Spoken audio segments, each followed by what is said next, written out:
ಅಬು ನ್ಯೂಸ್ಗೆ ಸ್ವಾಗತ. ನಾನು ಜಹೀರ್. ನಮ್ಮ ನಡೆ ಸತ್ಯದ ಕಡೆ.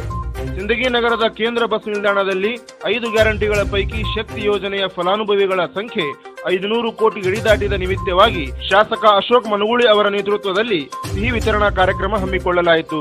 ಈ ಸಂದರ್ಭದಲ್ಲಿ ಶಾಸಕ ಅಶೋಕ್ ಮನಗೂಳಿ ಮಾತನಾಡಿ, ವಿಧಾನಸಭಾ ಚುನಾವಣೆ ಸಂದರ್ಭದಲ್ಲಿ ನಮ್ಮ ಪಕ್ಷದ ಹಿರಿಯ ನಾಯಕರು, ಮುಖ್ಯಮಂತ್ರಿಗಳಾದಂತಹ ಸನ್ಮಾನ್ಯ ಶ್ರೀ ಸಿದ್ದರಾಮಯ್ಯನವರು ಹಾಗೂ ಉಪಮುಖ್ಯಮಂತ್ರಿಗಳಾದಂತಹ ಶ್ರೀ ಡಿ.ಕೆ. ಶಿವಕುಮಾರ್ ಹಾಗೂ ಮಲ್ಲಿಕಾರ್ಜುನ್ ಖರ್ಗೆ ಅವರು ಕರ್ನಾಟಕದ ಮಹಾಜನತೆಗೆ 5 ಗ್ಯಾರಂಟಿ ಯೋಜನೆಗಳು ಕೊಡುತ್ತೇವೆ ಎಂದು ಭರವಸೆ ನೀಡಿದ್ದರು.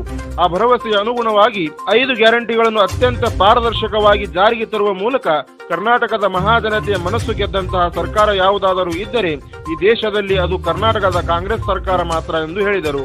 ಇಲ್ಲಿಯವರೆಗೆ ವಿಜಯಪುರ ಜಿಲ್ಲೆಯಲ್ಲಿ 13,79,01,578 ಮಹಿಳೆಯರು ಉಚಿತವಾಗಿ ಪ್ರಯಾಣ ಮಾಡಿದ್ದು ಅತ್ಯಂತ ಹೆಮ್ಮೆಯ ವಿಷಯ.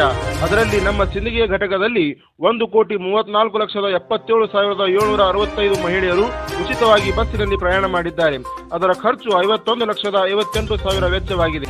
ಅಭಿವೃದ್ಧಿ ಕಾಮಗಾರಿಗಳು ಆಗ್ತಾ ಇಲ್ಲ ಅಂತ ವಿರೋಧ ಪಕ್ಷಗಳಿಂದ ಸಾಕಷ್ಟು ಟೀಕೆ ಟಿಪ್ಪಣಿಗಳು ಕೇಳಿ ಬರುತ್ತಿವೆ. ಅದಕ್ಕೆ ತಕ್ಕ ಉತ್ತರ ಈ ಕಾರ್ಯಕ್ರಮ ಅಂತ ಹೇಳಿದರು. ಯಾಕೆ ಅಂದ್ರೆ ಅಂಕೆ ಸಂಖ್ಯೆಗಳ ಮೂಲಕ ನಾವು ಇವತ್ತು ಸಾಬೀತುಪಡಿಸುತ್ತಿದ್ದೇವೆ ಅಂತ ಹೇಳಿದರು. ಈ ಸಂದರ್ಭದಲ್ಲಿ ಗ್ಯಾರಂಟಿ ಅಧ್ಯಕ್ಷ ಶ್ರೀಶೈಲ್ ಕವಲ್ಗಿ ಹಾಗೂ ಸದಸ್ಯರಾದ ರಜತ್ ತಾಂಬೆ, ಸುನಂದಾ ಎಂಪುರೆ, ಪರಶು ಉಪ್ಪಾರ್, ಮೊಹಸಿನ್ ಬೀಳ್ಗಿ, ಶಿವಾನಂದ್ ಹಡಪದ್, ಖಾನಾಪುರ ವಕೀಲರು ಸೇರಿದಂತೆ ಘಟಕದ ಕೆಎಸ್ಆರ್ಟಿಸಿ ಅಧಿಕಾರಿಗಳು, ಸಿಬ್ಬಂದಿಗಳು ಹಾಗೂ ಇನ್ನಿತರರು ಉಪಸ್ಥಿತರಿದ್ದರು.